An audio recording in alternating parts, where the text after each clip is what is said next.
nomine Patris et Filii et Spiritus Sancti. Amen. Ave Maria, gratia plena, Dominus tecum, benedicta tu in mulieribus, et benedictus fructus ventris tui, Iesus.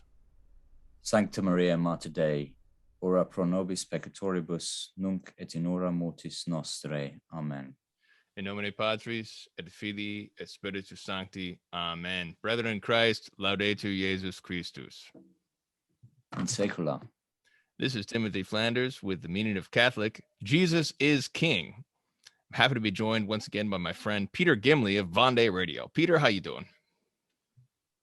I'm very well, thanks, Tim. It's very good to be back on Meaning of Catholic. Always a pleasure. Yes, absolutely. So Peter and I have been talking about the Anglo-American Empire. We've been talking about this for some time privately, and happy to be bringing this conversation to the public. Very much hoping that we can continue the conversation among Catholics to really penetrate the realities that we face, because I've been convinced very much that the Anglo-American Empire and all that comes with it, both good and bad, has had a dramatic effect on the Catholic Church in the modern epoch, especially in the latter part of the 20th century. And so we're getting to the roots of many of these things. And in our first broadcast, we talked about the English Catholic soul and the Catholicism that is embedded in the English spirit and the English people. We touched on a few of the other neighboring peoples, the Irish, the French, and we're continuing the conversation today with a part 2, which is going to be on the shadow of the English Catholic soul. So we've built up the positive, very much what divine grace built out of the English people, the English, what the English are by nature, what God created in them, in their own ethnic temperament, and what God built by grace. And we've talked about that in our part 1. And so part 2, Peter's going to talk about many of the other aspects of this as the English grow in grace and also fall from grace. So where would you like to begin, Peter? Yeah, well, thanks very much. Great introduction. Last time I made the case for in a sense, the juridical personhood of nations. And I think this is, I would say, a robust case that's very much in line with Holy Scripture. There are many instances in which a nation, a people, is addressed as a person by God himself. For example, in the Psalms, he says, Psalm 81, to the people of Israel, "You called out in distress and I rescued you. I answered you from the cloud of thunder. I tested you at the waters of Meribah. Hear, O my people, and I will warn you. O Israel, if only you would listen to me." Just one of many instances. So with that notion established, and indeed it still, in a sense, is evidence today in law, where the nation can be represented in a legal case. And if we, when we see the nation as like a person, people are created with unique traits and qualities, but sadly, as a result of the fall, they also have what some moral theologians call the capital vice, those particular faults which the devil and the fallen angels work on and tempt through the course of that person's life in order to try and assure their eternal perdition. And I think it's the same with nations. So there is a shadow in the soul of each nation, and in this broadcast, we can talk a little bit about what I see as the various shadows in the English soul. Just recently, I was listening to the English historian David Starkey, who is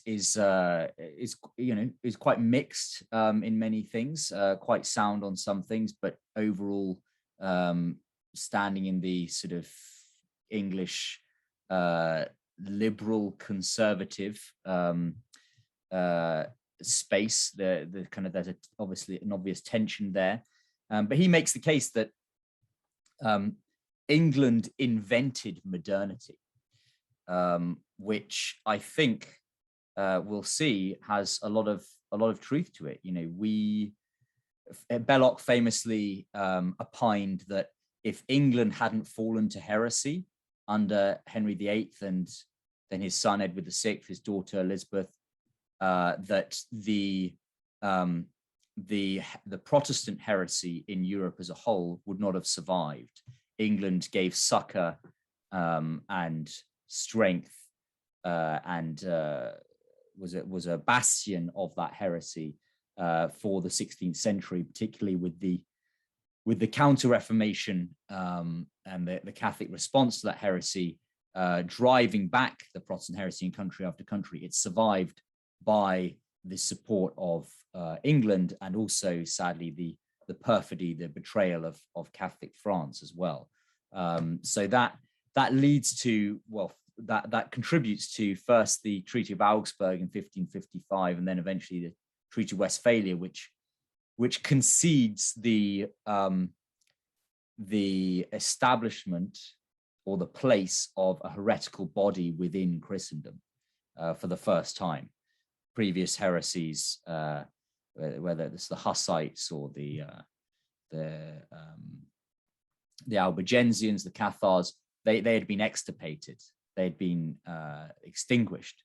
The Protestant heresy was the first legally recognized heresy, in a sense.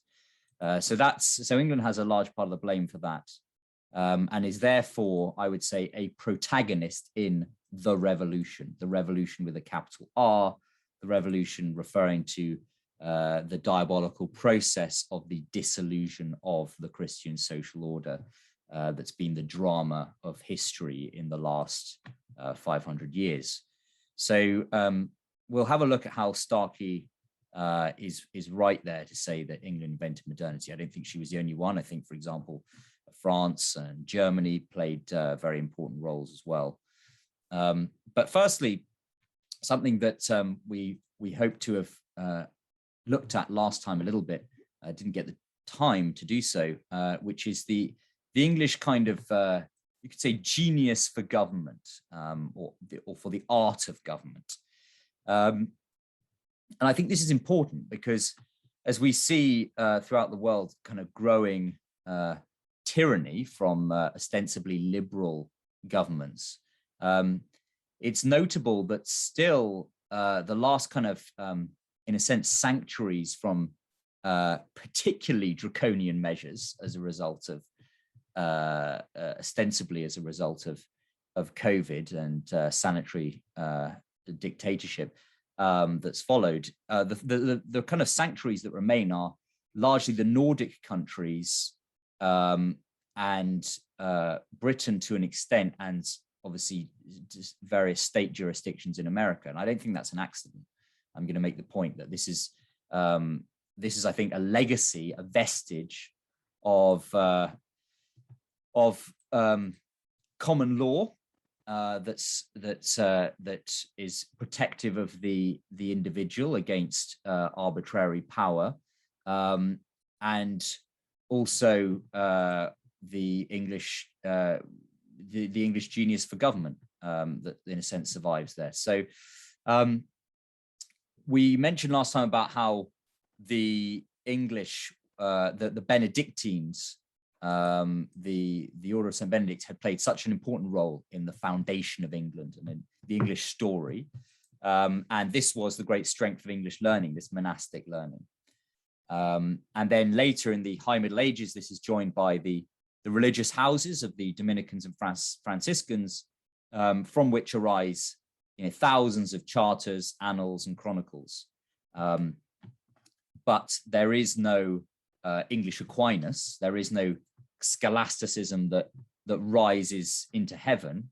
as I mentioned, something in the English soul is more earthy, is more pragmatic. But we do have someone like John of Salisbury, whose books are concerned with the art of government. And this reaches back into the time immemorial of the Anglo-Saxon moot and the redress of grievances and the way that conflicts are settled. But this is part of the development of the English Constitution, which has no abstract theory, but a gradual and patient accumulation of practice and precedent, and therefore it being unwritten. And I think this leads to the English, this is part of the English being sensitive to the distinction between power and authority, which is a very important distinction, and one that was discussed on a recent broadcast I had on Vendee Radio on clericalism. It's a distinction that a lot of hierarchs in the church don't understand today. Power, the ability to make things happen; authority, the right to make those things happen. And the English Constitution is an attempt to separate the two in reality, and to set authority in judgment over power. And I think that's enormously important. In the very important book, Integralism, a Manual of Political Philosophy by Dr. Alan Phimister and Father Thomas Crean, they make the case there that I'm going to echo, which is that the common law system is co-natural to Christendom. The common law system is co-natural to Christendom. I think this is really important. And as I say, there are vestiges today that we enjoy in Anglo-Saxon countries. For example, the fact that the homeschooling movement is almost entirely an Anglo-Saxon phenomenon. For all the goodwill in the world, you can want to homeschool your children in a jurisdiction like Germany, but that's just simply not allowed.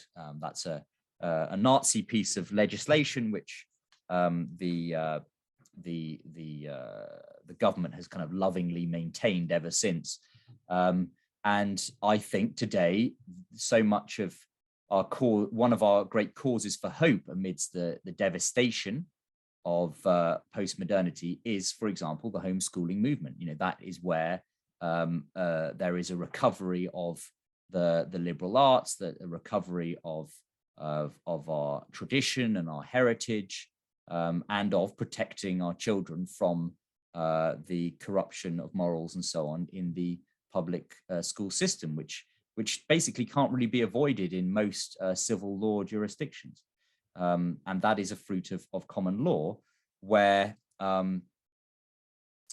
in common law, the subject has liberty to do everything that has not been positively forbidden by reason or statute, right? The temporal power is constituted by natural law, and it's limited by natural and divine law. But in civil law jurisdictions, all matters, criminal as well as civil, are legislated for by man and codified. And in the Manual of Integralism, the authors make the case that this civil system therefore can lead to an implication of the deity, and hence the secularity of the state, because the civilian state comprehends all reality and legislates for it in a univocal code, and therefore implies it's this sense that the civilian law is its creator, that the civilian state exists before society, and the individual and the family exist under license from the civilian state. So if you, in those jurisdictions where homeschooling is accepted is allowed, permitted under exceptional circumstances, it's as if the civil state is granting, is at the sufferance of the civil state, giving the parent license to educate their own child, which is the complete opposite, obviously, of natural law. So this is what, this is why I think we can make the case that common law is co-natural to Christendom. another example, quite shocking for us Anglophones, but in civil law countries, it's almost long before COVID, there has been the case of mandatory identification cards. And in common law countries, there are no mandatory identification cards at the moment. Possibly our Australian listeners might be the first to suffer these. But in civilian jurisdictions, civil law jurisdictions, you have to register your residence with the local authorities if you remain more than a few days in one place. And if you walk more than a few meters from this registered abode without your identification card, you commit an offense. And if you refuse to produce this card on demand by a policeman, you commit an offense. Whereas in common law jurisdictions, if a policeman so much as requires a person to tell that person his name, tell the policeman his name without reasonable grounds to suspect him of an offense, the policeman commits the offense. So this is, the very, important concrete difference in these two systems. And you can basically see with common law being based on precedent, being sometimes referred to as case law, as opposed to code law, the legal corpus is built upwards rather than working downwards, which is how morality works. The church works with an Aristotelian ethical framework that morality arises from relationships. So the common law builds upwards from the particular to the general. Okay, so what does this have to do with the art of government? Well, Parliament, when originally conceived, the English Parliament in the Middle Ages, was a court of law. It was conceived of as the final arbiter of questions which could not be settled by local magistrates. So its authority was never greater than that of the courts which applied its decisions. And it was only gradually, I would say, through the decay of the Christian social order that the executive arm of government began to resent the fact that the mass of English law had not been decided by Parliament, but discovered by subordinate courts. And that's what common law is. It's law by discovery rather than law by edict. So this is the strength of the English Constitution of English common law. Now, let me ask a question based on, because I think you definitely, I think that I see the contrast most acutely when we compare English and French societies, because the French monarchy was so absolutist, especially, even though obviously the Anglican monarchy was also absolutist, but in a different way. Now, do you see parallels? Because I also thought of the ancient sort of Magna Carta parallel in Spain with the fueros, and how there is this compact between the local rulers and sort of the feudal system. So there certainly is a subsidiarity in a sense on the continent, of course. Well, there was. So yeah. What is it about the English particular temperament that seemed to provide this common law in a way that, even though, I guess what I'm asking is, there certainly was some subsidiarity on the continent, why did it not perdure? What is it about the English, the temperament in particular? Well, I'm sure that the temperamental differences between the peoples was influential, but that would be the remote cause. The proximate cause was the French Revolution and the Code Napoleon, which eliminated all the feudal patchwork of legal jurisdictions in Europe. This is the great disaster of Napoleon. I'm slightly disturbed by some Catholics that express admiration for this type of antichrist, because he institutionalized the French Revolution. So he comes to power, he curbs its excesses, But he then through his military triumphs spreads the revolution to the rest of Europe.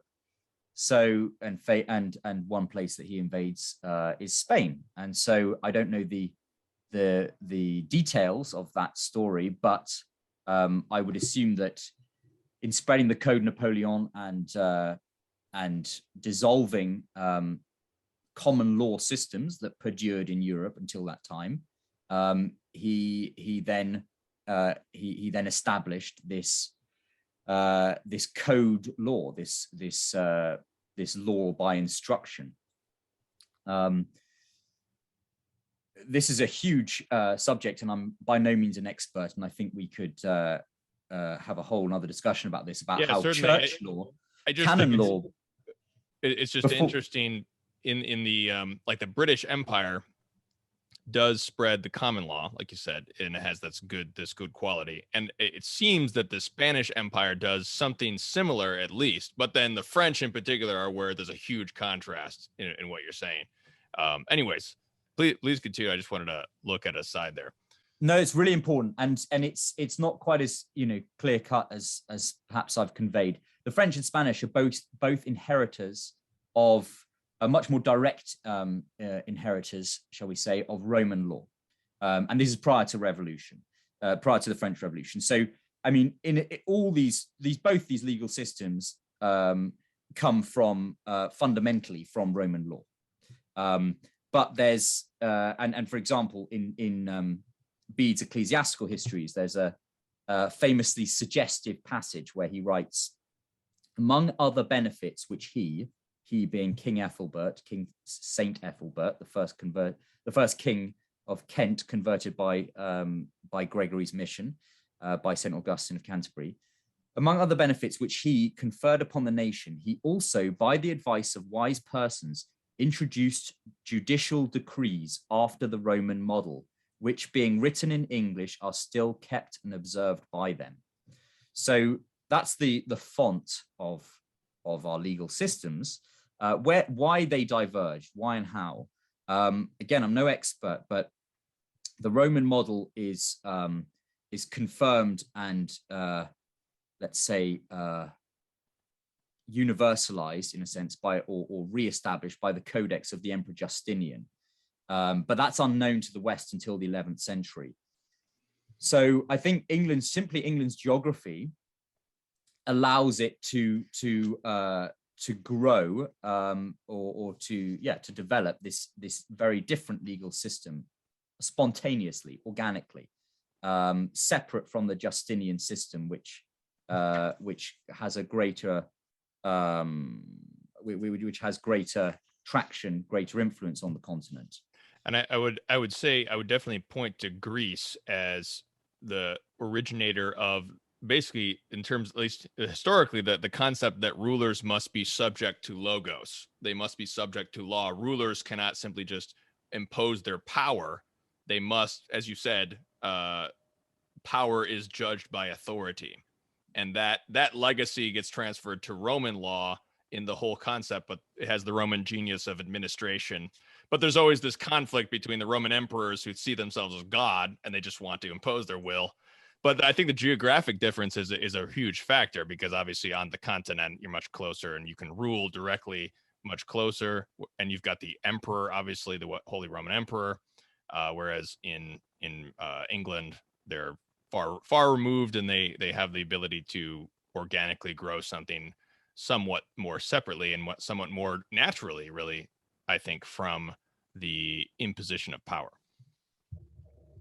So you have the geographic factor, but you also have, to bring this back to the spiritual character of the English, I think that something within the English spirit does contribute to this story as well, because if listeners recall from last broadcast, talking about how the English have an instinct towards the pragmatic, the particular, the earthy, whereas the continental, that's a broad description, but for example, among the French, the Spanish, the Italians, there is some incredible theological achievements and the instinct to systematize and to regiment, which has, as I say, great fruits. For example, St. Thomas Aquinas.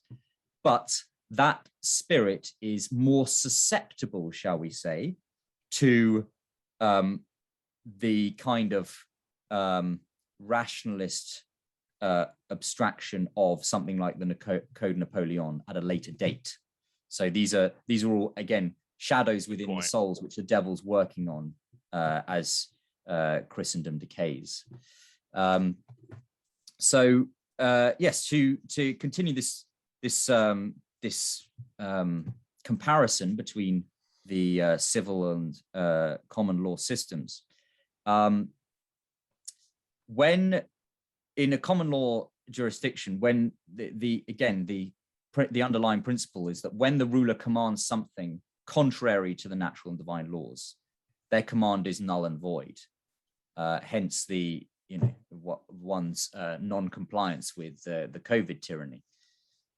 So when they seek to compel a subject to violate God's law, they must be resisted. Whereas the subject of the civilian law has rights, has positive rights, a list of things which the state allows them to do. But for everything else, they must ask permission. And the ID cards is an example. And that's one reason why COVID restrictions have been so draconian in places like Spain and France and Germany and so on. So the presupposition is that the subject of the contractualist civilian state has agreed in advance to all that the Leviathan state wills. And if you deny that subjection, if you don't comply with the Green Pass in Italy, you are a threat to the very existence of the beast, because you are undermining its very claims of legitimacy. And if you make the claim that the family is natural and antecedent to the state, then you are threatening the Leviathan, because you strike you strike a blow at the foundation myth of that Leviathan. So that's why that Crean and Phimister argue Leviathan must institute divorce, which is in effect to prohibit marriage, true indissoluble marriage. And if ultimately the inner logic is that it will deny even the objective reality of sexual differences, for example. So I think this is a powerful case for the co-naturality of common law and Christendom, and the church law, canon law, prior to St. Pius X's reforms, which I think were kind of regrettable overall, though understandable. Church law was case law and based on precedent, and it became a much more positivistic corpus after those reforms. So that's something to reflect on, I think.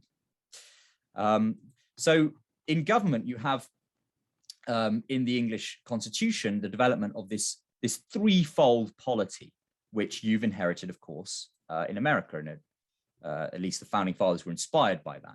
Which is let me just add just for American viewers, when you say British Constitution or English Constitution, you're talking about a bunch of unwritten precedents. Just because when Americans hear Constitution, all they think about is a written document. So you're talking about the English Constitution as an mostly unwritten precedents, right? Yeah, exactly. Yeah. Okay. No, it contains written statute, but it also contains convention, precedents, customs, and customary law has the authority of written law, as St. Thomas says, where it doesn't contradict natural and divine law. So this is the medieval. This is medieval thought. This is the medieval way, the Catholic way, which is that you don't codify and if one thinks of a relationship, that you don't have a contractual relationship with your spouse. It's a covenantal relationship, but but the nature of that, the way that that marriage works is also you know, you have your vows, of course, sacramentally, but it works via you know, the nuances, the understandings, the customs of that marriage. And so if in political society, which is an agglomeration of persons, an unwritten constitution would seem to be co-natural to that. So the threefold polity is nicely summarized by King Charles I, who in a sense represents like a moderating force on the revolution in England, but obviously fatally undermined by the fact that he wasn't fully counter-revolutionary and Catholic, although obviously his son James II would attempt something of a counter-revolution. But Charles I said in 1642, there being three kinds of government amongst men, absolute monarchy, aristocracy, and democracy, and all these having their particular conveniences and inconveniencies, the experience and wisdom of your ancestors hath so molded this out of a mixture of these as to give to this kingdom, as far as human prudence can provide, the conveniencies of all three, without the inconveniencies of any one, as long as the balance hangs even between the three estates, and they run jointly on in their proper channel, begetting verdure and fertility and the meadows on both sides. And the overflowing of either on either side raises no deluge or inundation. The ill of absolute monarchy is tyranny. The ill of aristocracy is faction and division. The ills of democracy are tumults, violence, and licentiousness. The good of monarchy is the uniting a nation under one head to resist invasion from abroad and insurrection at home. The good of aristocracy is the conjunction of counsel in the ablest persons of a state for the public benefit. The good of democracy is liberty and the courage and industry which liberty begets. So this, I think, is instantiated in the English art of government, the English system of government, which has this distinction between power and authority, and has a threefold developed a threefold polity with a monarch, a limited monarchy, where the king was somewhat like, as Charles Coulomb says, the conductor of an orchestra, and aristocracy represented in the House of Lords, and then the democracy represented in the House of Commons. And obviously the American system is kind of an imitation of this, in a sense, with the president being, chief commander-in-chief of the armed forces, the executive, the Senate, obviously initially representing the notable families from different states, or families from different states representing the interests of that state in the legislature, and then the representatives being the voice of the commons. So I think this Aristotelian mixed system is the best system, and it was admired by many non-Englishmen. For example, Joseph de Maistre says that the English constitution was the most complex unity and the most propitious equilibrium of political powers that the world has ever seen. It was the work of infinite circumstances, and if it displays order and pattern, it follows that the men involved who acted without foreseeing the outcome were guided in their course by an infallible power. So he's saying very much there that it's co-natural with Christendom. But where does this, we obviously touched on where this arose from, but the English scholars are very well versed in patristic texts and in classical literature, but they applied them rather than theological concerns, abstract theology and so on, which is a great contribution to Christendom of other nations. They applied them to these administrative and diplomatic affairs, people like John of Salisbury. And the historian R.W. Southern said that in his book Medieval Humanism, that this mixture of philosophical interest and practical familiarity was unique to 12th century England. And he compares this to the work of these medieval political scholars with that of Jeremy Bentham and Walter Bagehot later. And he says there's a distinct native sensibility in this preoccupation with the art of government. And obviously this became important when the British ruled an empire covering a quarter of the world and a quarter of the world's population, and did so within a remarkably kind of light administrative footprint. You know, the whole of India with its multitudes of, 400 million, I think, in the 30s and 40s, with, all the complexities of the caste system and the religions of Hinduism and Buddhism and Mohammedanism. And then there were just, I think, a few thousand English civil servants, British civil servants who ran that. So something quite interesting. And you could even draw a parallel with the career of someone like St. Thomas More, who was a great humanist and, companion of Erasmus. But he became a courtier and a statesman rather than a philosopher or theologian. So I think that's a kind of manifestation of this English instinct. So how is this corrupted? Well, actually, just one final point was to make, how far this stretches back. We can look at something like the prose style of Alfred the Great, who very much deserves that epithet and maybe even a cause for canonization, father of the English nation. But his prose style in the writings that survive, it's verbal and it's concrete, and it's filled with concrete examples of law and governance. And here's the crucial piece of evidence. A greater number of texts denominated as practical survives from Anglo-Saxon England than from any other country. So, if that's not indicative of an English trait, I don't know what is. But America has inherited this pragmatism, no doubt. And then later, the Anglo-Saxon natural scientific writings, constitute a large corpus of writings far beyond anything produced contemporaneously on the continent.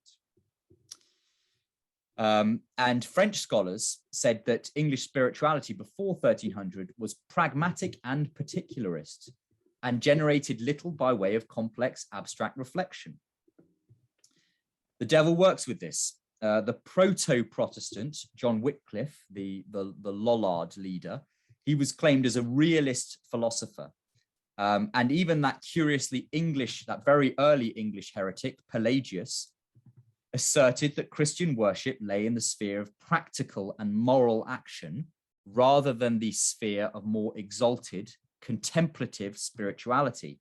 And there you see the contours of, for example, Americanism, which is this predilection towards the active virtues over the contemplative virtues, for example. And even the occult magician John Dee wrote, who we might think, well, he would be a contradiction to this thesis, being a Neoplatonist and so on. He wrote treatises on navigation and mechanics. So this pragmatic and empirical spirit is going to be increasingly corrupted as the centuries go on. Yeah, and the first podcast, I actually made a critical error, and that was I said Duns Scotus was an Englishman. He was actually a Scotsman. But I think that perhaps Duns Scotus is, because he's sort of the big thinker in the British Isles, but he's not English. But perhaps his doctrine of the Immaculate Conception gained greater footing in the British Isles because of the English soul towards Mary. Maybe that was what is his connection with England, but it certainly holds because of that. That great thinker is actually not English. So yeah, go ahead. No, exactly, and I mentioned before about how the English cult of the Virgin and the focus on the incarnation, particularly, and the joy of the joyful mystery of the Annunciation.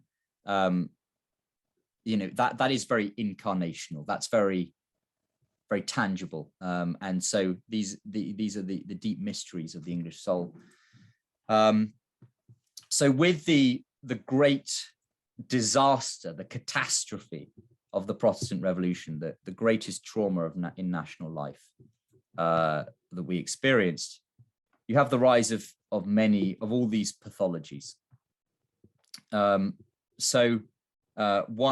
very important thinker for our modern world is, and this is where David Starkey is quite right to refer to England as inventing modernity, is Sir Francis Bacon. Really the philosophical progenitor of liberalism, materialism, empiricism. Francis Bacon, interesting how the devil kind of works here. He was the son of Sir Nicholas Bacon, who had been enriched by Henry VIII's dissolution of the monasteries. Henry VIII had given him a grant of the previous monastic estates in Suffolk and in Hertfordshire. So you can see there, and then I think Thomas Hobbes was, I don't know if he was secretary to Francis Bacon, but there's a kind of lineage, a revolutionary lineage there. But Francis Bacon was preoccupied with power over nature, and the importance, therefore, of the scientific method, which completely overturns, inverts the purpose of learning in the Western mind, which previously had been to pursue truth, to adequate the mind to that objective truth, but suddenly became the conquest of nature. And he has that famous passage where he describes putting nature on the rack until she divulges her secrets. But he himself, in a sense, is influenced by another Bacon, which is Roger Bacon, the medieval English philosopher and Franciscan friar. So again, here's that English pragmatism. He placed considerable emphasis on the study of nature through empiricism, and he had great fruits. I think some of the medieval achievements in optics, in lens technology, is very much owed to Roger Bacon's natural scientific inquiry. But he's often credited as one of the earliest European advocates of the modern scientific method. This is Roger Bacon from the 13th century, but he applied the empirical method of Al-Hazain, the Ibn al-Hatham, on observations, and which were attributed to Aristotle. So it's part of this rediscovery of Aristotle. But he discovered the importance of empirical testing when he basically found that results he obtained were different from those that had been predicted by Aristotle. And at the same time, or slightly later, in fact, William of Ockham is saying that all knowledge is derived from experience. That's empiricism, which is anticipating in an uncanny way this English predilection for empiricism, or what's later logical positivism, or whatever term you want to use for a principled, pragmatic, skeptical attitude towards all metaphysical speculation. Yeah, I'm glad you brought up Occam, because he's the one Englishman ranked among the great sort of scholastics, even though I would consider him to be not a great scholastic. But I think he really epitomizes in his scholastic work, like you said, this very pragmatism, which in his nominalism, he brings the Platonic forms. He doubts the realities of the Platonic forms, the realities of all of these things, which is the fundamental error of nominalism. That's very interesting, and the way that he sort of pragmatizes or empiricizes the greatness of scholastic thought. Yeah, quite very much so. And nominalism is at the black heart of modernity, this denial that things have natures. It's the stitch that sort of undoes the whole cloth, the brick in the edifice that's taken out, that that leads to a great cascade. Francis Bacon is the father of the Enlightenment and modern materialism.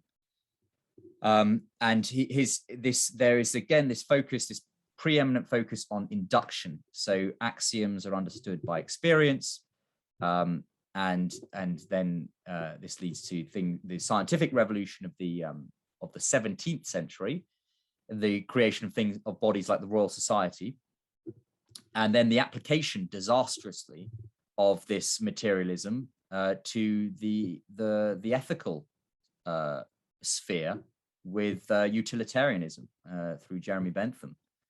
There are many kind of capillary offshoots of this.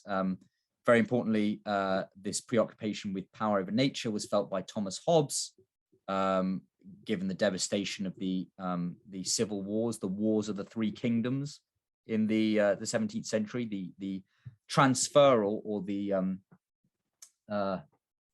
metamorphosis of the religious revolution of the Protestant Revolution into the political sphere with political radicalism. But Thomas Hobbes is often said as to be the founding father of modern metaphysical materialism. But for him, everything's a material process. And he wanted to create a system of knowledge based upon first principles. One of those principles being, he wrote, there is no conception in man's mind which hath not at first been begotten upon the organs of sense. Imagination was nothing but decaying sense, and spirits themselves really bodies. No man, he wrote, gives except for personal advantage. So here's the ethical implications of that kind of epistemology. And you have this horrific metaphysics out of a worldliness, which is going to have political ramifications in the succeeding century with the Enlightenment project to divorce divine revelation or to eliminate divine revelation as the ultimate source of public policy and public law. And another quote from Hobbes, he said, "Not he who is wise is rich, as the Stoics say, but on the contrary, he who is rich is wise." And that can be a quote to, I think, lead to a future discussion that we'll have on English capitalism. But you can see there very much the seeds, the philosophical seeds that will lead to that Masonic commercial instinct and all its bitter fruits over the next few centuries. But Bertrand Russell, the atheist philosopher, English philosopher of the 20th century, he said that by contrast, so you have this empirical philosophy developing in England, but in France particularly, you have a rationalist philosophy. So the devil has diverged the human mind. That's what he does. He's there. You have a predilection towards a deductive reasoning to the exclusion of the concretized and the sensible. So this continental rationalist philosophy was described by Bertrand Russell as a vast edifice of deduction pyramided upon a pinpoint of logical principle.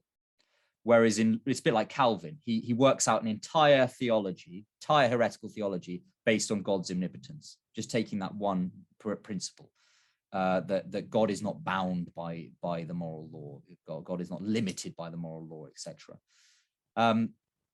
But Bertrand Russell says with John Locke, the base of the pyramid is on the solid ground of observed fact, and the pyramid tapers upward, not downward. And I think there you can say it's analogous to common law, which grows organically from cases from the grassroots rather than being dictated downwards. Not saying that John Locke's philosophy is at all defensible, but what I'm saying is that you can see how he's working in that from that matrix, from that background, that inheritance. So Locke's philosophy is based on this observation rather than speculation, and it's in this Baconian lineage. And if you're going to have a philosophy based on an empiricist epistemology, you're going to have an exaltation of the individual liberty of thought, which is also influenced, of course, by Luther's priesthood of all believers, and by the Protestant conceit of sola scriptura, and there being no authority to interpret what that Holy Writ says. That very much obviously flows into individualism. So Locke was actually quite tentative and experimental in his political philosophy, and this is why the American political experiment is so much more moderate than the French political experiment. Why the American Revolution represents the moderate Enlightenment, or as opposed to the radical Enlightenment, the authoritarian Enlightenment of the French Revolution. So these are both revolutionary movements, but it's interesting to consider where they're downstream of. So for Locke, the desired goal is not that which is ideally or speculatively the best, but that which is most practical. And this is the history of the English Constitution and English common law. And it's been very important for America as well.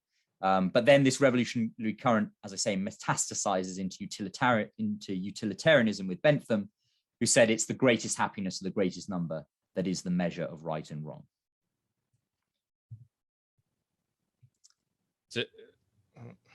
I was trying to unmute myself. Fantastic. Yeah, I wanted to ask you about, as this is coming about, and there is this empiricism and this pragmatism, and I was thinking about the ways that the Anglican revolt was sold to Catholic England, and I would see a strong propagandizing of the Pope as this antichrist figure who's going to come take your liberties, and so the king is the defender against the Pope, who defends the people against this. I know at least in the American, there certainly is a legacy of the Pope. Certainly, like when John F. Kennedy became president, he had to basically disavow that the Pope would have any influence over him, because there's this strong sense of liberty, which is a good thing, like you said, but then it gets twisted in the propaganda to say that the Pope is going to take away your liberty, therefore you have to guard against the Pope. Is that how the Anglican revolt was very much sold to the English Catholic soul? Yes, 100%. Yeah. So the Pope, apart from in Protestant polemics being the Antichrist, was the Antichrist. He was seen as the Antichrist because he was the embodiment of arbitrary power, and the Antichrist is referred to as the man of lawlessness, who thinks of themselves as above law. And in Protestant tracts and pamphlets, that is a theme that is repeated again and again. Then events such as the Spanish Armada and the Gunpowder Plot add a kind of nationalist current into the Anglican propaganda as well. And there's a sense, and then also, of course, the dissemination of black legends about the Inquisition in Spain, and the fact that if Protestant England falls, then we will be tyrannized by priests and inquisitors and so on. Of course, it's all nonsense. However, obviously, the current Pope is demonstrating something of the nature of arbitrary power in a number of ways. Well, I would think it's interesting because at the time there certainly were. There was like Julius II, the warrior pope. He was sending. This was during the Reformation for viewers. He was sending his literal army. He had his own army. He was trying to conquer Italy, So there certainly was. It's like the devil uses something that was actually wrong, like the Pope actually using arbitrary power at the time and as today, and then he uses that and says, well, I'm the king of England, Edward, or Elizabeth said, well, I'm going to be your defender against this arbitrary power. But in the process, they actually take upon themselves an arbitrary power, sort of hoodwink the people. So then, because when they break Magna Carta and they take away the freedom of the church and they become the lord over their bodies and their souls, they take away the power of the priesthood to actually sanctify the people. Then they can truly, really have arbitrary power when they take that away. Yes. Yeah. Very good point. Yeah. Excellent. So one last point that I wanted to raise, because this relates to a thinker who is probably the most important figure in the Anglo-American conservative tradition, namely Edmund Burke. And there's a lot of quite justifiable, there's a lot of criticisms to be made of that tradition, and I've done that very number of times on Vendee Radio.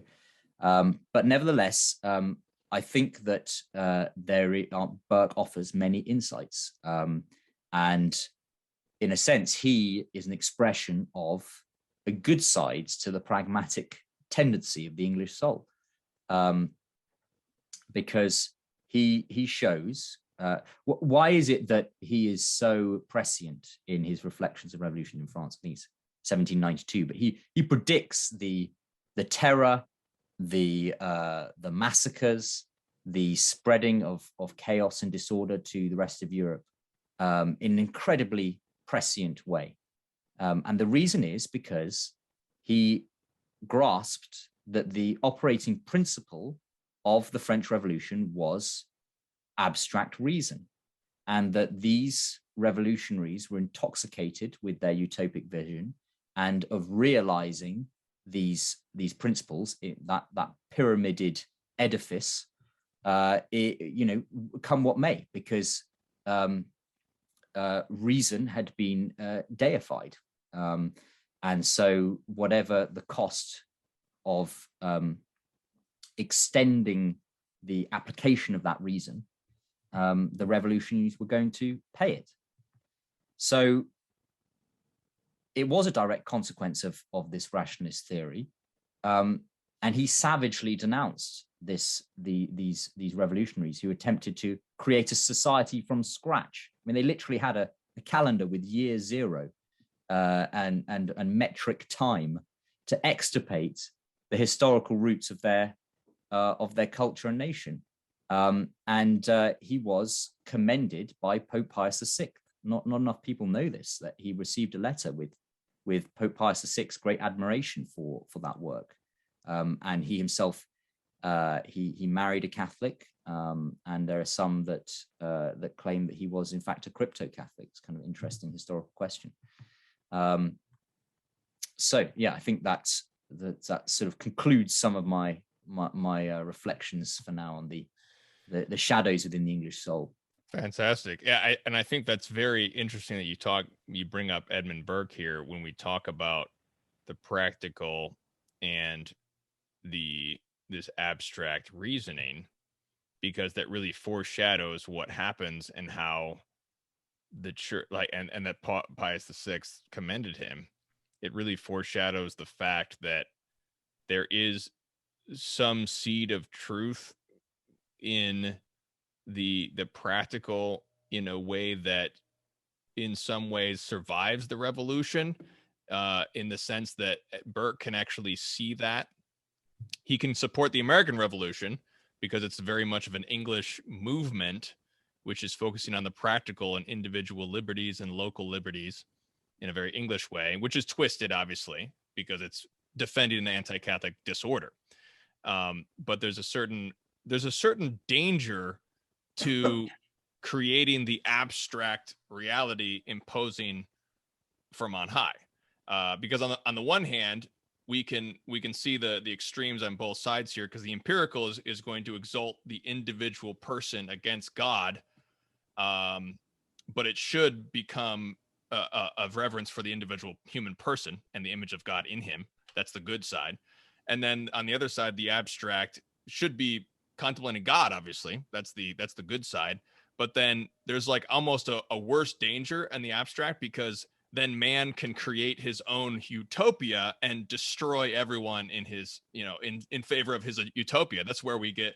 So then we've got communism out of that. So we've got liberalism, which at least sort of has the human person to some extent. So there's at least sort of this concrete, when you have a human person in front of you, it's hard for you to, if you base your whole order on the human person, it's hard to, destroy that human person and kill him, for whatever reason. Whereas communism can create this whole abstract utopia and obliterate every person in favor of that abstract. Because also ultimately the abstract utopia is not a human person. It's just an idea up in the clouds that legitimizes mass murder. So it's a very interesting truth that you bring up there. And that I think that really, that interplay between Pius VI and Edmund Burke really foreshadows so much of modernity. Yes, it's almost as if these two predilections, shall we say, are meant to be naturally corrective of one another. Absolutely. As our friend Charles Coulomb says of Eastern and Western Christianity as well. Yes. The rich harmony of Christendom should include all these themes. I wanted to bring up something that you pointed out to me just in closing, because it brings us back kind of full circle back to the English Catholic soul and the liberties, because there's the great Saint Thomas Becket, who's obviously commemorated as this great defender of the liberty of the church.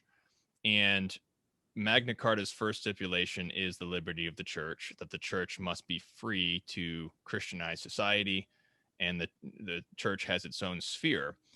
And I think it's interesting because you pointed out to me, and this is something that we were talking about before we went into the broadcast, is this mutual help between the temporal and spiritual sword, and how you pointed out to me how Thomas Becket actually, there was another side to the story, and we get our idea of Thomas Becket very much from these ultramontane clericalist 19th century writers who are making him this great hero against the tyrant, and he was that.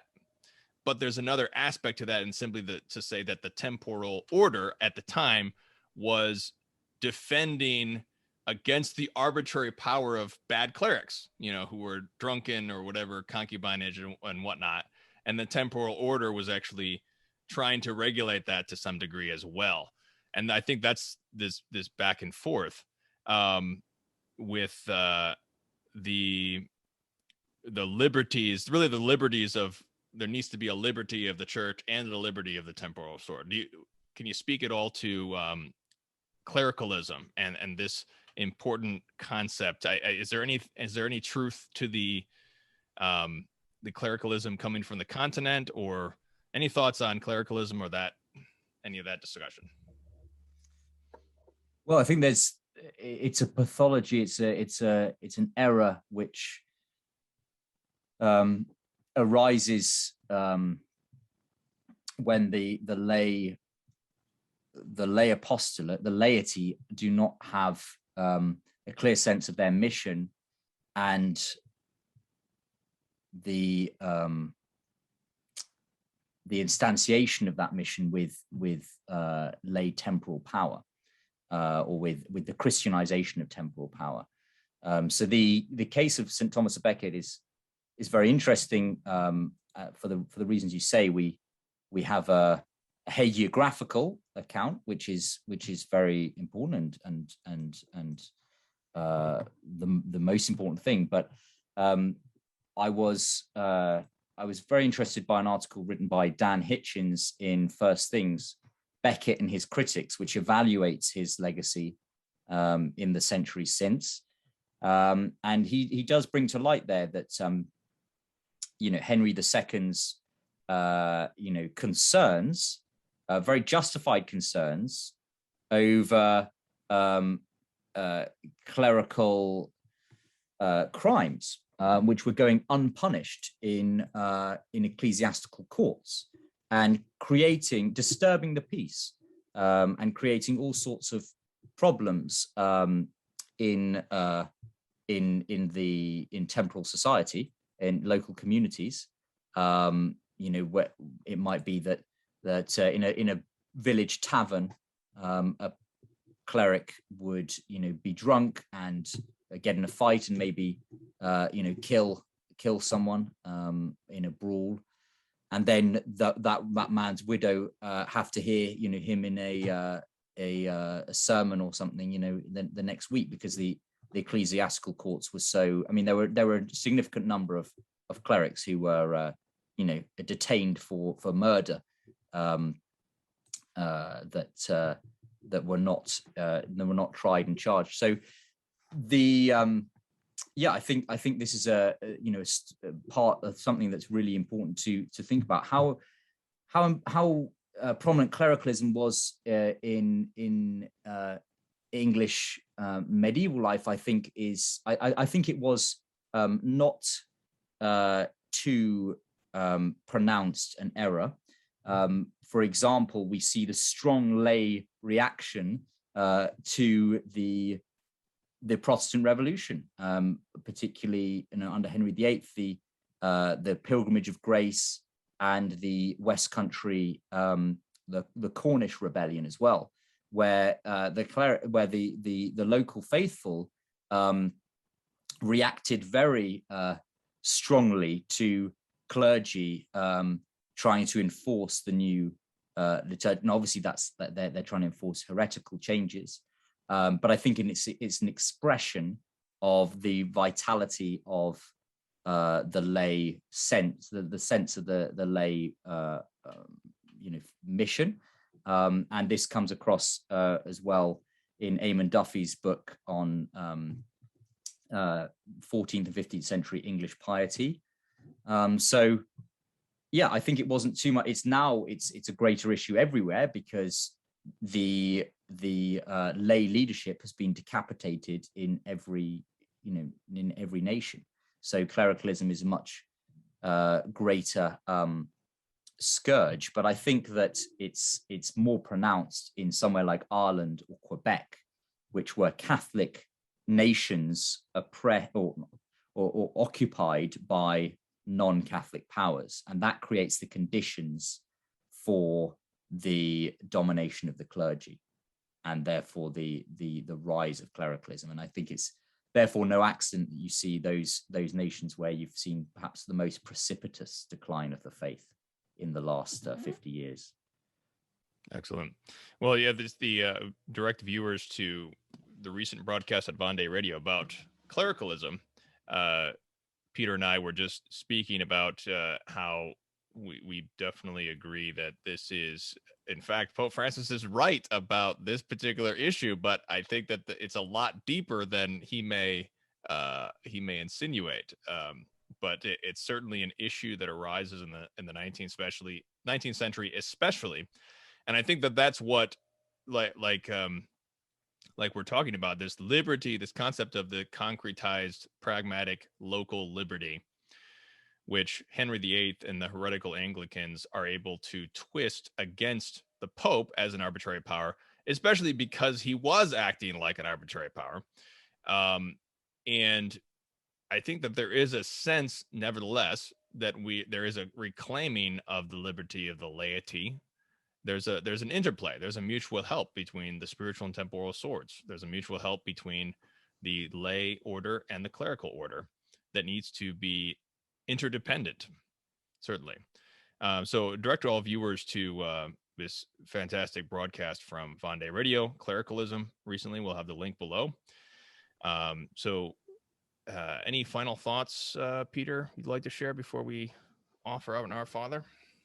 Only that it's been a great pleasure to be back on Meaning of Catholic, and I hope to continue our collaboration and perhaps look in the future more in depth, look at the English responsibility for capitalism and for some of the the corrosion of the economic order of Christendom. Excellent. Yes. So stay tuned for English Catholic Soul Part 3.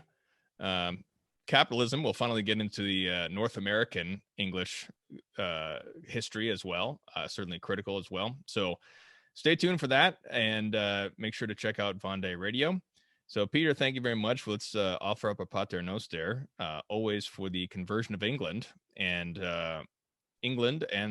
also all of the nations of the British Isles, not just England, of course, but also the Commonwealth, and lastly, America. In nomine Patris et Filii et Spiritus Sancti. Amen. Pater noster, qui es in caelis, sanctificetur nomen tuum, adveniat regnum tuum, fiat voluntas tua, sicut in cielo et in terra. Panem nostrum quotidianum da nobis hodie, et dimite nobis debita nostra, sicere nos dimittimus debitoribus nostris, et ne nos inducas in tentationem, sed libera nos a malo. Amen. In nomine Patris et Filii et Spiritus Sancti. Amen. Jesus is King.